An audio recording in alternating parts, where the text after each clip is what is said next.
Hello, beautiful people. Here's your reminder for today and every day, to be honest. The closer you get to God, the more the enemy is going to try to attack you. It's going to try to take a hold of you. And it won't always be in the most obvious ways.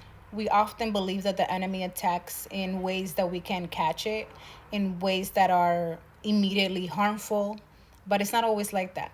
The enemy, the more it gets to know you, the more it will try to get you in ways that it will eventually lead you to drifting away from God, right? We want to get closer to God, not drift away from God.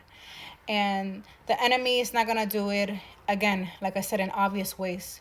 It will start off with dropping little seeds, right? Just like God drops seeds in us so we can grow. So does the enemy. And for example, I'm going to use myself. I have learned and I have observed that the closer I have been getting to God, the more the enemy has tried to get to my mind, right? And whether that's doubt, whether that's fear, whether that is things that I'm still healing from, the enemy finds ways, right? And before it used to bring me down. It used to scare me. And I'm not saying that I have mastered it, but I no longer get intimidated by it. I can catch it when I catch myself feeling moments of shame or replaying moments that either one I have already healed from, or two, because I know I am healing, I catch myself thinking about it more often, and I'm like, wait, I know I'm taking my time. I know I'm healing from certain things still, but not to the point where I'm constantly replaying it in my mind, right? And I'm a dreamer. If you're a dreamer, I hope this is also for you. And so the enemy can, a lot of the times, tries to attack me in my dreams. And again, thank you to the power of the Lord, and most of all, the faith that you have in the Lord, you can easily combat the enemy. And by easily, I mean with assurance, with fortitude, in standing your ground and knowing that when you ask God to intervene, He will do so, right? And so I've been wanting to do more videos, and I have. Just, you know, the way I'm doing videos when it comes to my spiritual journey, when it comes to speaking about God, is with the intent, and it's done prior with me asking God to speak through me, right? I no longer want to speak from a place of just my own personal experience or from my own personal opinions either. I want to speak from a point of view that God can reach you, right? And me using my personal stories, it's not for you to focus on my stories, but for you to focus on what God has been doing in my life. And I will do another video. This is my first time sharing this, but I got baptized last month. And I want this to be a separate video on my baptism because I've been awaiting that moment, and and because it happened, I'm still processing that specific day, and but what I have come to realize, again, not surprised, is that the moment that special day happened, my rebirth with God happened, my commitment with God happened.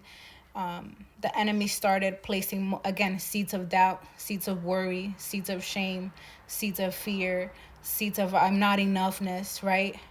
And they're all lies. I recently watched also a podcast, actually yesterday, kind of guiding you like a little exercise reminder, right? To pause, to give yourself at least 15 minutes to just ask God, here, like, here I am. What do you want me to know? What do you want me to hear? What do you want me to do? You know, I'm here for you. You know, I am here. Do as you do your will, right? But there was also a reminder of, like, to tell yourself, God loves me, right? It's not about us loving God. It's about reminding ourselves. Like, it is about us learning to love God and truly love God, but like, it's reminding ourselves that God already loves us, right? And so when you feel that the enemy's attacking you, just say, wait, God loves me. And if we know that if we know God does not speak ill will upon us, does not God is not a God of shame. It's not a God of fear. It's not a God of um of punishment, right? He can, he can be stern with us, right? He will allow us to go to face our actions, or the consequences of our actions, but he doesn't punish us, right?